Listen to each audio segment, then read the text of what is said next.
사사기의 후반부라고 할 수 있는 17장부터 끝장 21장까지 오늘 말씀의 제목과 같은 표현이 계속 반복되어 나옵니다. 오늘 말씀의 제목도 본문 1절 상반절을 따른 것인데요, 그때에 이스라엘 왕이 없었고, 우리가 지난주에도 좀 살펴봤지만 앞선 17장 6절에도 보시면 그때에는 이스라엘의 왕이 없었으므로 사람마다 자기 소견에 옳은 대로 행하였더라 그랬습니다.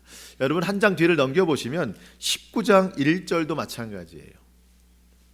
이스라엘의 왕이 없을 그때에. 그리고 사사기의 맨 마지막 끝절이라고 할 수 있는 21장 25절에도 보시면 그때에 이스라엘의 왕이 없었으므로 사람마다 자기 소견에 옳은 대로 행하였더라, 이렇게 끝납니다. 여러분 사사기 기자는 왜 이렇게 그 기록의 후반부에 갈수록 같은 내용, 그때에 이스라엘의 왕이 없었고라는 표현을 반복해서 사용할까요? 여러분 이 당시에 사람으로 세워진 왕은 없었지만 여러분 이스라엘의 진짜 왕은 누구시죠? 하나님이십니다. 하나님은 한 번도 이스라엘의 가운데 없으셨던 때가 없었어요. 그때에는 이스라엘의 왕이 없었고라고 기록되는 이때에도 하나님은 이스라엘의 왕으로 계셨습니다. 그런데 이스라엘이 하나님이 안 계셨던 것처럼 살았을 뿐이에요. 그랬을 때 그들의 삶의 결과가 어떠한가를 알게 하시려고 이 표현을 계속해서 반복해서 사용하고 있는 겁니다. 하나님이 계신데 안 계신 것처럼 살아가면 이런 결과가 온다.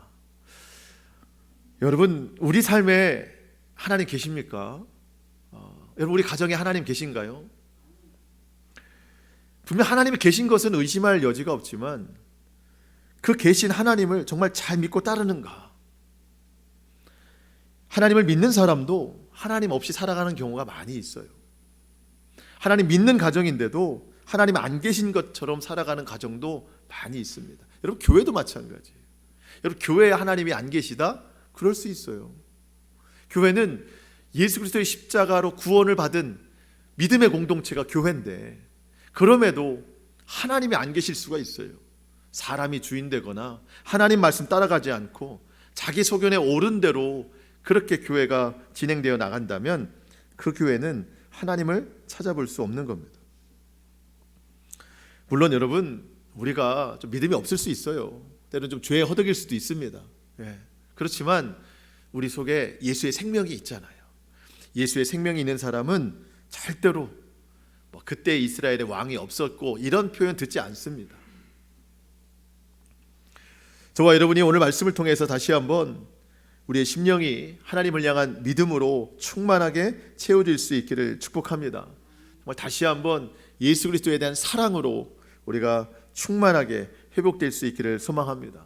간절히 바라고 소원하는 자에게 성령님은 놀라운 역사를 우리에게 허락하여 주시는 거예요. 지난 시간에 우리는 그 17장에서 이스라엘 그 사람들 가족 중에서 미가라는 한 가정을 선택해서 하나님이 보게 하셨습니다. 믿는 집인데 믿음이 없는 그런 가정을 보게 하셨는데 오늘은 좀 더 확대되어서 한 가정이 아니라 한 지파의 이야기를 하고 있는 겁니다. 이스라엘의 한 지파인데 얼마나 이 믿음이 없이 살아가는가를 소개하고 있는데 그 지파가 단 지파입니다. 이 단 지파의 이야기를 하는데요, 지난주에 등장했던 인물들이 오늘 잠깐 또 카메오로 등장합니다. 아니 카메오 정도가 아니라 좀 중심 인물로 등장을 하는데요, 지난주에 나왔던 미가라는 사람과 더 중요한 사람은 그 미가의 집에서 제사장 역할을 했던 레위 청년이 오늘 중요한 인물로 등장을 합니다. 단지파도 믿음이 없는데 그 믿음 없는 이야기에 지난주에 믿음 없었던 사람들이 또 등장합니다. 그러니까 결국 죄와 믿음 없음은 서로 만나요. 연결고리가 됩니다. 여러분 사사시대 이야기는 지금 시대를 반영하는 거예요. 그리고 앞으로 예수님 다시 오실 그때가 되면 이런 내용들이 더 분명하게 드러나거든요. 자, 우리가 오늘도 말씀을 통해서 이 말씀으로 거울 삼아서 주님 다시 오실 날을 준비하는 우리 믿음에 무엇이 더 필요한가를 우리가 잘 이 말씀으로 또 분별될 수 있기를 소망합니다. 자, 1절 말씀 제가 읽어볼 건데요.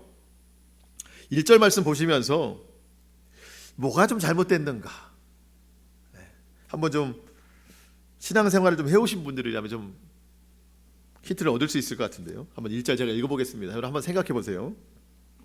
그때에 이스라엘에 왕이 없었고, 이 이야기는 제가 좀 전에 했었죠. 자, 넘어가고, 단 지파는 그때 거주할 기업의 땅을 구하는 중이었으니 이는 그들이 이스라엘 지파 중에서 그때까지 기업을 분배받지 못하였습니다. 자, 뭐가 좀 이상한가요? 그냥 막 이야기했다 또 틀리면 안 되니까 제가 말씀을 드리겠습니다.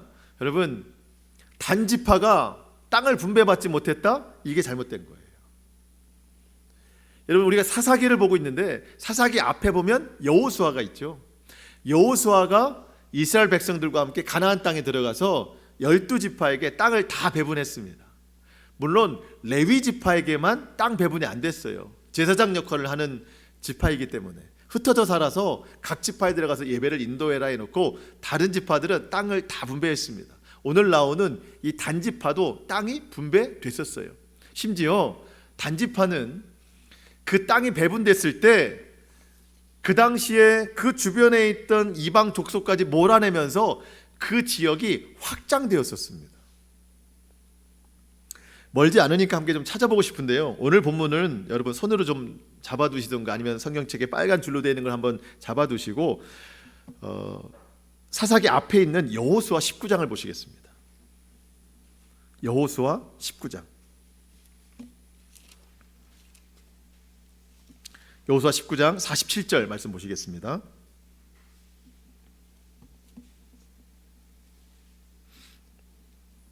여호수아 19장 47절을 보는데요. 그 40절 맨 위에 여러분 성경책에 뭐라고 제목이 되어 있나요? 단 자손의 기업이라고 되어 있죠. 그러니까 기업을 분배받았다는 뜻입니다.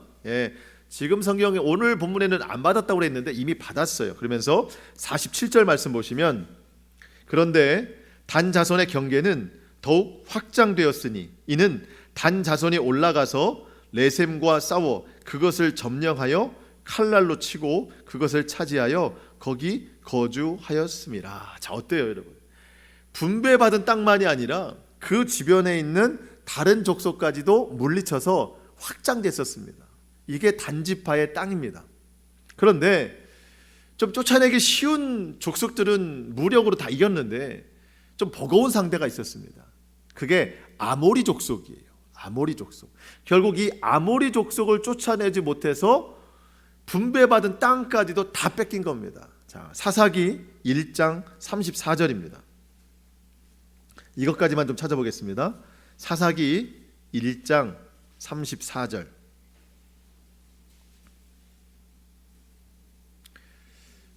사사기 1장 34절 한번 같이 읽어볼까요? 시작.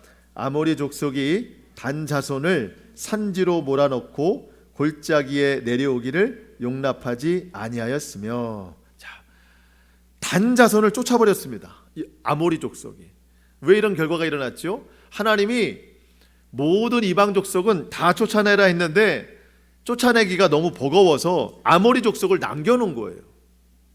믿음으로 나아갔다면 하나님께서 그 아모리 족속을 단 지파의 손에 넘겨줬을 텐데 해보지도 않고 믿음으로 싸우지 않고 그냥 남겨뒀다가 그 아모리 족속 때문에 이미 얻은 땅까지, 확장되었던 땅까지도 다 빼앗기고 지금 거처를 마련하러 떠돌아다니고 있는 거예요. 여러분, 단지파에게는 땅을 지킬 만한 힘이 없었던 것이 아니라 하나님에 대한 믿음이 없어요. 여러분, 우리가 어떤 일이 잘 안 될 때 우리가 무슨 말 하죠? 뭐가 없어서 안 된다. 또 이런 이유 때문에 안 된다. 뭐 힘이 없어서 안 된다. 돈이 없어서 안 된다. 사람이 없어서 안 된다. 여러분, 우리 이런 이야기 많이 합니다. 그런데 근본적으로 좀 생각해 보니까 다른 게 아니라 믿음이 없어서 못하는 게 많은 것 같아요. 믿음이 없어서. 여러분, 믿음으로 하면 하나님이 반드시 도와주십니다. 기도하면 하나님께서 힘과 능력을 더하여 주십니다. 말씀을 따라가면 길이 보이고 빛이 보이게 되어 있어요. 그때에 이스라엘에 왕이 없었고 단지파는 하나님이 계셨지만 하나님을 따르지 않았어요. 그러니까 이렇게 방황하는 삶을 사는 거예요. 있는 것도 다 뺏기는 거예요. 오늘 저와 여러분에게 왕이 있습니다. 그 왕이 하나님이세요. 우리의 주인이 계십니다. 그분이 예수님이십니다. 우리는 단지파와 같이 살지 말고 우리에게 왕이 되시는 하나님 말씀을 믿고 따라서 늘 말씀과 기도로 승리하는 저와 여러분 될 수 있기를 축복합니다. 이미 분배받은 땅 이것도 다 놓치고 이제 다른 땅을 찾아가는 겁니다. 단지파는 정탐꾼을 세워요. 우리가 쫓겨났으니 다른 땅에 가서 좀 살아보도록 땅을 좀 보고 와라. 하여튼 뭐 이스라엘은 정탐꾼은 하여튼 잘 만듭니다. 예, 어느 때나 늘 정탐꾼이 있어요. 자, 2절 말씀 보시게. 2절. 오늘 본문 2절. 단 자손이 소라와 에스다올에서부터, 그러니까 지금 그들이 머무는 이곳에서부터 그들의 가족 가운데 용맹스런 5사람을 보내어 땅을 정탐하고 살피게 하며 그들에게 이르되 너희는 가서 땅을 살펴보라 하며 그들이 에브라임 산지에 가서 누구의 집에 도착해요? 미가의 집에 도착합니다. 이게 연결고리가 나오는 거예요. 5명의 정탐꾼이 선발됐는데 여러분 이 정탐꾼의 선발 기준이 뭐예요? 뭐죠? 용맹스런. 여러분 정탐꾼이기 때문에 당연히 용맹스러워야 된다는 것이 맞습니다. 근데 여러분 이들은 이스라엘 백성입니다. 용맹스러운은 이스라엘이 아니어도 다른 이방 사람들도 용맹스러운 사람이 정탐꾼이 된다는 것은 다 생각할 수 있어요. 하지만 믿음의 사람은 용맹스러움만 가지고는 안 돼요. 믿음의 관점이 필요합니다. 저는 성경에 이렇게 나왔었으면 어땠을까? 단지파에서 5명의 정탐꾼을 뽑았으니 믿음이 있고 용맹스런, 이렇게 좀 설명이 됐었으면 어땠을까? 근데 여러분 믿음은 없고 용맹스러움만 있습니다. 단지파는 지금까지 용맹스러움만 가지고 살아왔어요. 용맹스러움 가지고 아까 그 여호수아에 있었던 것처럼 땅을 확장시켰는데 또 이번에도 용맹스러움만 가지고 아모리 족속을 대항하려고 하다가 무너져서 도망치게 되는 거예요. 그런데 또 기준이 뭐예요? 용맹스러운.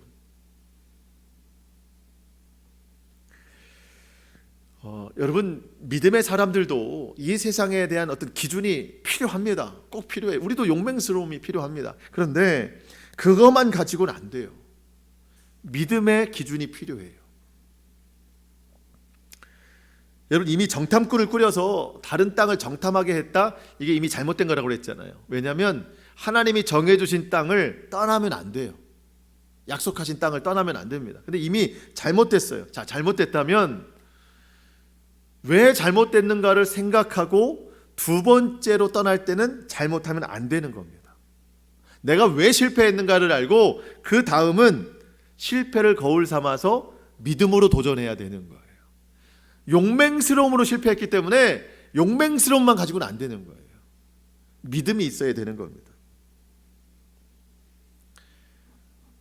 오늘 저와 여러분의 삶에 어떤 어려움이 있을 때, 어려움이 찾아와서 이전의 삶에서 다른 방향으로, 다른 방법으로 인생을 펼쳐나가야 된다면 그 기준이 우리는 꼭 세상의 것만을 가지고 하면 안 된다는 겁니다.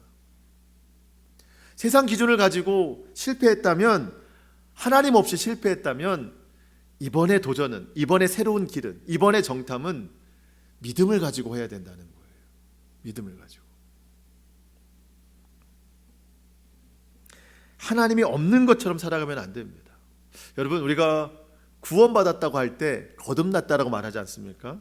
이 구원은 우리의 영혼이 거듭나서 얻은 것인데 저는 영혼만 거듭난 것이 아니라 우리의 선택도 거듭나야 된다고 생각해요. 우리의 분별도 거듭나야 된다고 생각해요. 거듭나는 게 뭐예요? 이전에 한번 잘못됐었고 다시 한다는 뜻이잖아요. 거듭. 그러니까 지금 단지파가 용맹스러움으로 잘못됐으면 거듭난 선택을 한다면 용맹스러움보다도 믿음이 있어야 된다는 거예요. 오늘 저와 여러분이 가정에 어려움이 있다?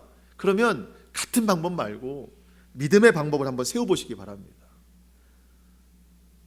주님의 도우심이 너무 필요한 이 시점에 더욱 한번 예배해 보세요.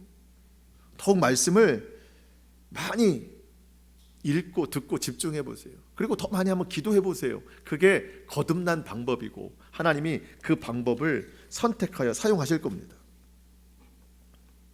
5명의 정탐꾼이 도착한 곳이 미가의 집이라고 그랬습니다. 이제부터 주목되는 인물이 미가의 집에 있던 젊은 제사장입니다. 뭐 레위인이고 제사장이라고는 했지만 사실 그에게도 하나님은 없어요. 너무 형식적이었어요. 그 단지파의 5명의 정탐꾼이 미가의 집에 갔어요. 아직 그 레위 청년을 보진 못했어요. 근데 성경에 보니까 음성을 들어보니까 저 사람 레위 사람인데, 레위 사람은 제사장인데, 그래서 그 청년과 대면하면서 아니 당신이 왜 이곳에 있느냐, 레위 사람은 한 지파의 제사장인데 왜 한 집에 와서 제사장 역할을 하고 있느냐, 이렇게 오게 된 상황이 무엇이고, 아니 도대체 여기서 얼마를 받길래 여기서 개인적인 고용이 되어서 하고 있느냐, 여러 가지 물어봤어요. 그랬더니 레위 청년이 자초지정을 다 이야기했습니다. 미가의 집에 와서 나에게 이런 좋은 대우를 해줘서 여기서 이렇게 하고 있다.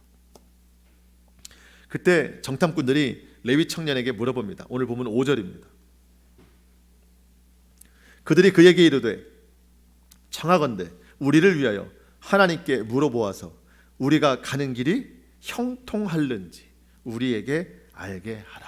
그랬더니 제사장이 뭐라고 대답합니까? 6절, 그 제사장이 그들에게 이르되 평안히 가라. 너희가 가는 길은 여호와 앞에 있느니라 하니라. 정말 그 하나님이 이 대화를 보시고 정말 기가 막히게 하셨을 것 같아요. 하나님이라는 단어는 둘 다 나오는데 사실 믿음으로 하는 대화가 아닙니다. 이 5명의 정탐꾼이 그 청년에게 물어보는 게 왜 물어볼까요? 제사장인데, 제사장에 대한 개념은 있어요. 제사장은 하나님과 우리를 연결해 주는 사람이라고 생각하는 거예요. 그러니까 딱 보니까 제사장이니까 제사장에 대한 예의, 제사장에 대한 형식을 갖추는 겁니다. 근데 지금까지 보면 이 사람들은 하나님에 대한 예의가 없어요. 하나님에 대한 형식이 없어요. 근데 사람 앞에만 형식과 예의를 갖추고 있는 겁니다. 물어보는 거예요. 우리가 어떻게 했으면 좋겠느냐가 아닙니다. 우리가 가는 길이 형통하겠느냐. 근데 참 물어볼 사람에게 물어봐야 되는데 이 질문조차가 또 뭐 대답하는 사람이 똑같은 사람입니다. 미가의 집에 있던 그 제사장은 그들이 원하는 말을 해줘요. 뭐 그게 너무 익숙해진 사람입니다. 뭐라고 대답하죠? 평안히 가라. 너희가 가는 길은 여호와 앞에 있느니라. 너희가 형통함을 원했느냐? 하나님이 형통케 해주실 것이다. 그냥 그대로 대답해 줍니다. 여러분, 이게 하나님이 주신 대답일까요? 제사장 자기 소견에 옳은 대로 말한 걸까요? 1번이에요? 2번이에요? 하나님이 주신 거예요? 아닙니다. 자기 하고 싶은 대로 하는 거예요. 제사장이 자기 소견에 옳은 대로. 만약에 뭐 대답이 하나님이 너희 길을 형통하게 할 것이다, 정말 하나님이 주신 말씀이라면 어떻게 대답했을까요? 너희는 정탐하던 길을 돌아서 다시 하나님 너에게 주신 배분받은 분배받은 땅으로 돌아가라. 가서 아모리 족속과 전쟁하라. 너에게 믿음이 있고 순종이 있다면 하나님이 아모리 족속을 너희 손에 붙이시리라. 하나님이 정말 말씀해 주셨다면 이렇게 했을 거예요. 근데 제사장은 하나님의 음성을 듣지 못하는 사람이었어요. 원하는 말을 해주고 싶은 그런 정도의 제사장이었습니다. 여러분, 말씀을 전하는 자나 듣는 자나 정말 바르게 듣고 바르게 전하고 제대로 듣고 제대로 전해야 됩니다. 우리가 성경 말씀을 대할 때에도 내게 좋은 말씀, 듣기에 좋은 말씀, 기도하는 중에 하나님이 마음에 하나님의 말씀 허락해 주셨는데 왠지 내가 듣기에 거북스럽고 고난이 올 것 같고, 그래서 그냥 덮어버리고 내일 다시 열고, 하나님 똑같은 말씀 주셨는데 못 들은 걸로 하고. 여러분, 이러면 안 돼요. 성경 구절 하나 여러분과 같이 좀 암송하고 싶어요. 그렇다고 여러분에게 그냥 일방적으로 외우라고는 안 하겠습니다. 제가 읽어드리면 따라 하시면 됩니다. 여러분이 생명과 같이 읽으셔야 됩니다. 히브리서 4장 12절입니다. 여러분 따라해 주세요. 하나님의 말씀은, 한 번 더, 하나님의 말씀은 살아있고 활력이 있어 좌우의 날선 어떤 검보다 예리하여 혼과 영과 관절과 골수를 찔러 쪼개기까지 하며 마음의 생각과 뜻을 판단하나니. 아멘. 여러분, 우리가 몸이 아파서 병원에 가서 수술을 한다고 하면 수술의 시작은 아마 의사의 손에 들린 칼, 아마 그거로 수술이 시작이 될 겁니다. 그래서 이제 고쳐지는 과정이 있는 거죠. 여러분, 하나님의 말씀은 좌우의 날선 어떤 칼보다 예리하여 우리의 혼이 보이나요? 안 보이죠. 영혼이 잘못된 게 얼마나 큰 병이에요. 혼과 영과 관절과 골수를 찔러 쪼개기까지 하며. 하나님의 말씀은 내 영혼의 수술의 도구예요. 어떤 말씀으로 나를 고치실지 몰라요. 주시는 말씀 받아 누리면 여러분, 나를 건강하게 하시는 하나님의 은혜로 받아들일 수 있는 겁니다. 때로 내가 범죄했어요. 잘못된 길을 가요. 하나님께서 내 마음에 너무 강력하게 책망의 말씀을 막 주시는 거예요. 책망의 말씀. 근데 여러분, 그 책망의 말씀으로 그게 칼이 돼서 내 범죄한 영혼을 도려내면 그게 얼마나 감사한 일입니까? 죄와 허물로 부패된 내 영혼, 썩어져가는 내 영혼 믿음, 이거를 고난의 말씀을 주셔서 나를 고치시기 원한다면 여러분, 이게 얼마나 감사한 말씀이에요. 범죄하고 잘못된 길을 가는 사람에게 평안히 가라, 하나님이 너희와 함께 하신다. 이게 무슨 얘기예요? 축복이 아니라 저주예요. 이거는 믿음이 아니라, 구원이 아니라 반대 방향으로 멸망으로 가는 길. 그런데도 평안히 가라, 하나님이 너희와 함께 하실 것이다. 무슨 뜻이죠? 멸망의 길로 빨리 걸어가라, 그런 뜻이에요. 여러분, 몸에 좋은 약은 입에 쓰잖아요. 말씀도 저는 똑같다고 생각해요. 우리의 영혼이 건강하려면 말씀이 쓸 수 있어요. 책망의 말씀, 고난의 말씀이 올 수 있습니다. 하지만 여러분, 그 말씀을 내가 소화시키면 우리의 영혼이 건강해지고, 영혼이 건강해지면 믿음이 좋아지고, 여러분, 내 믿음이 좋아지면 가정이 변화됩니다. 모든 게 다 변화되는 거예요. 하나님의 어떤 말씀도 감사함으로 받는 저와 여러분 될 수 있기를 축복합니다. 평안히 가라, 하나님이 너희와 함께 하실 것이다. 그 5명의 정탐꾼이 얼마나 마음이 좋아졌을까요? 그 말 들으니까, 듣고 싶은 말 들으니까. 그러고 나서 길을 떠나서 출발했을 때 가는 곳마다 방어벽이 쳐야 되고, 막 골짜기가 있어야 되고, 낭떠러지가 있어야 되고, 사실 이게 맞거든요. 근데 여러분, 7절 한번 보세요. 이런 땅이 다 있어요. 7절.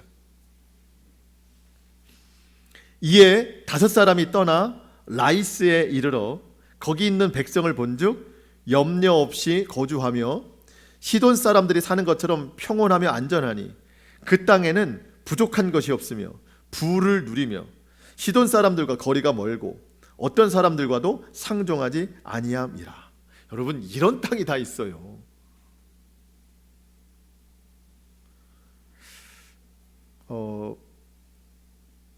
다섯 명의 정탐꾼이 이 땅을 보고 나서 무슨 생각했을까요?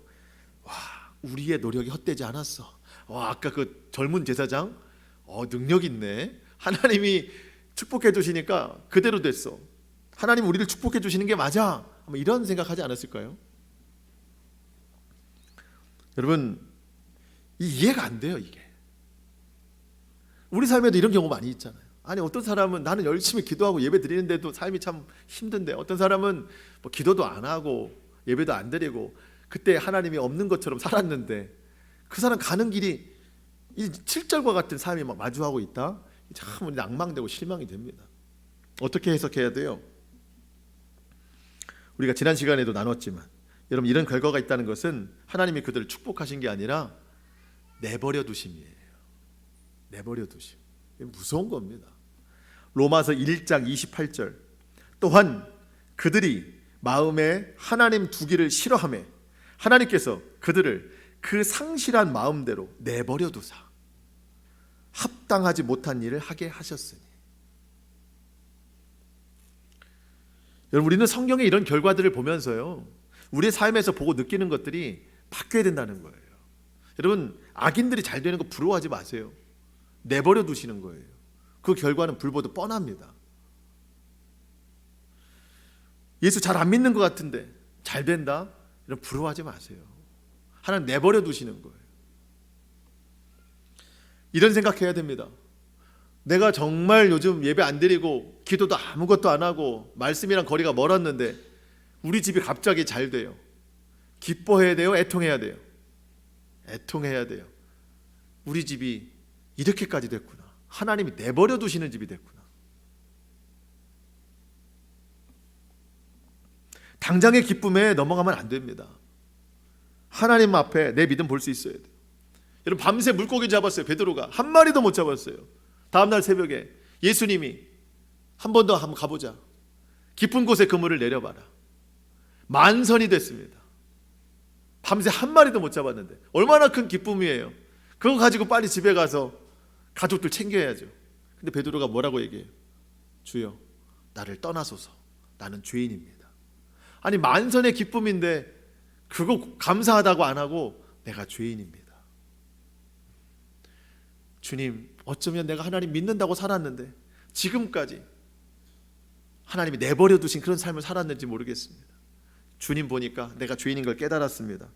이 만선의 기쁨보다 죄인인 걸 깨달은 게 저는 더 기쁩니다. 사실 그 뜻이거든요. 하나님은 저와 여러분에게 삶의 큰 축복 주시기 원하시지만 관계를 원하세요. 하나님은 저와 여러분에게 아버지와 자녀의 관계를 원하세요. 네. 여러분, 그 옆집 아니면 옆에 옆집 그 아들 딸들 뭐 내버려 두시면 여러분 그들이 뭐라고 하나요? 안 하잖아요. 다른 사람은 내버려둬도 상관없어요. 근데 우리 자식들은 우리가 안 내버려 두잖아요. 하나님 마찬가지예요. 하나님은 자녀들을 끝까지 챙기십니다. 그런데도 안 되면 옆집 아이가 되는 거예요. 내버려 두시는 거예요. 여러분, 그렇게 되고 싶은 사람 없잖아요. 우리가 하나님 자녀로 먼저 바로 서야 되겠습니다. 중요한 것 한 가지 말씀드리고 이제 말씀을 마치려고 하는데요. 5명의 정탐꾼들은 그 라이스 땅을 본 후에 돌아갔어요. 자기 지파로 돌아갔습니다. 흥분해가지고 사람들에게 말합니다. 우리가 가서 이런 놀라운 장면들을 봤다. 10절 말씀, 너희가 가면 평화로운 백성을 만날 것이요 그 땅은 넓고 그곳에는 세상에 있는 것이 하나도 부족함이 없느니라. 하나님이 그 땅을 너희 손에 넘겨주셨느니라 하느니라. 참, 여기서도 이게 믿음 없이 그냥 하나님이라는 단어만 나옵니다. 여러분, 이 하나님을 신뢰하면서 하는 그런 외침이 아닙니다. 이런 걸 뭐라고 얘기해요? 종교생활이라고 얘기하는 거예요. 신앙생활과 종교생활은 다릅니다. 신앙생활은 하나님 정말 믿는 거예요. 신앙이에요, 신앙. 이 사람들은 지금 하나님이라는 이름만 기억하고 있는 거예요. 종교생활. 종교생활만큼이나 무서운 게 교회생활입니다. 여러분, 오늘날 교회생활하는 사람이 굉장히 많아요. 교회만 왔다 가는 거예요. 교회에서 생활하는 거예요. 신앙생활이 아니라. 마지막 되면 이런 종교생활, 신앙생활하는 사람들이 훨씬 더 많아집니다. 그럼 절대 교회 생활하지 마세요. 신앙생활 하셔야 됩니다. 하나님 잘 믿으셔야 돼요. 단지파의 그 정탐꾼의 말을 들은 단지파 사람들이 600명을 모집합니다. 왜냐하면 라이스 땅을 점령하러 가야 돼서 600명에게 무기를 하나씩 다 줍니다. 600명이 진격해 나갑니다. 마치 고속도로 휴게소처럼 또 어디 들려야 돼요? 미가의 집에 또 들려야 됩니다. 미가의 집에 5명의 정탐꾼과 600명의 사람이 미가의 집에 도착했습니다. 5명의 사람이 아는 척을 해요. 600명 앞에서 뭘 아는 척 할까요? 우리가 저번에 왔던 집이다. 이 집에는 갖가지 우상들이 얼마나 많은지 몰라. 갖가지 우상들이 얼마나 많은지 몰라. 그 다음 꼭 얘기해야 알겠어? 이렇게 표현한단 말이죠. 마땅히 해야 될 일 아직 못 알아듣겠어? 이렇게 얘기하는 거예요. 14절 말씀 마지막 보겠습니다. 14절 전에 라이스 땅을 정탐하러 갔던 5사람이 그 형제들 600명에게 말하여 이르되 이 집에는 미가의 집에는 에봇과 드라빔과 새긴 신상과 부어 만든 신상이 있는 줄로 너희가 아느냐? 너희 잘 모르지? 난 알아. 자, 여기까지 얘기했으면 그런즉 이제 너희는 마땅히 행할 것을 생각하라 하고. 자, 이 정도 얘기했으면 어떻게 해야 될 줄 알겠지? 무슨 뜻이에요? 이 집에 있는 모든 우상 다 훔쳐가라. 그래야 우리가 잘 될 수 있다. 여러분, 이 이야기 하기 전에 좀 전에 무슨 얘기했죠? 하나님이 라이스 땅을 너희 손에 넘겨주시리라. 물론 그 말도 믿음으로 한 건 아니지만, 아니 얼마 전에 하나님께서 하실 거라고 해놓고 지금 또 다시 모든 우상을 가지고 가는 것이 마땅하다. 정말 이 앞뒤가 안 맞습니다. 여러분, 우상을 가져가는 게 마땅합니까? 이 잘못된 일입니다. 자, 여러분, 마지막 교훈입니다. 나는 무엇을 마땅하게 여기면서 살아가고 있는가? 여러분, 우리 예수님의 사람이에요. 예수님의 사람은 뭐가 마땅해요? 예배를 드리는 게 마땅하고, 하나님 말씀대로 살아가는 게 마땅하고, 힘들 때 기도하는 게 마땅하고, 주님 주신 명령, 사랑, 온유, 겸손, 인내, 주님 성품 닮아가는 게 마땅하고, 기쁘고 찬송, 기쁨이 찬송하고 감사하고 기도하고, 여러분 이렇게 다 마땅한 거 아닙니까? 근데 믿음의 가정도 다른 마땅함이 있는 집이 많아요. 주일인데 아니면 뭐 다른 일이 뭐 다른 요일이 뭐 있어서 내가 하나님과 세상 저울질할 때 하나님보다 다른 게 더 마땅하다고 생각하는 경우도 많이 있어요. 하나님 앞에 기도하는 것보다 사람 찾아가서 도움 구하는 마땅함을 찾는 사람이 많아요. 신앙생활하는 것보다 교회에서 교회 생활하는 즐거움으로 마땅한 생활하는 사람이 많아요.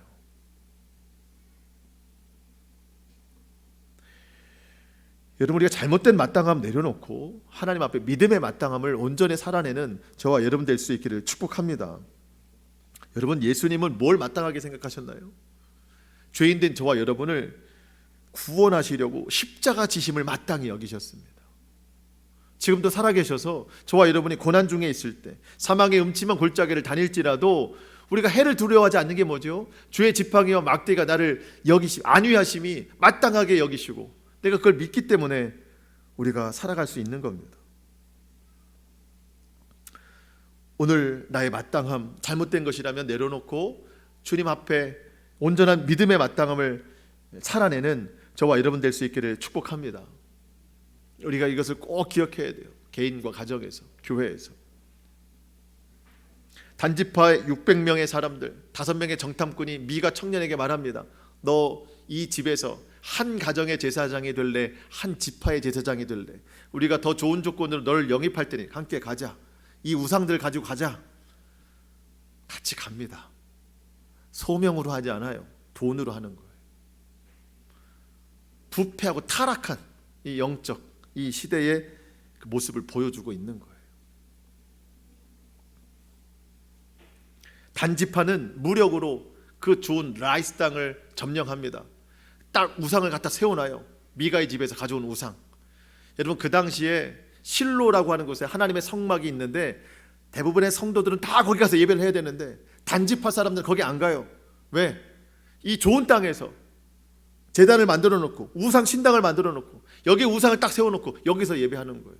31절에 보니까 단지파는 거기서 우상 숭배하더라. 여러분, 그래서 그럴까요? 요한계시록 7장에 보면 천국 14만 4천. 여러분 천국의 숫자가 14만 4천이라는 건 아닙니다. 이스라엘의 12지파 곱하기 12,000명. 상징적인 숫자를 얘기하는 거예요.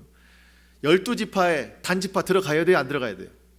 들어가야 되죠. 당연히 12지파니까. 근데 거기에 단지파가 빠졌어요.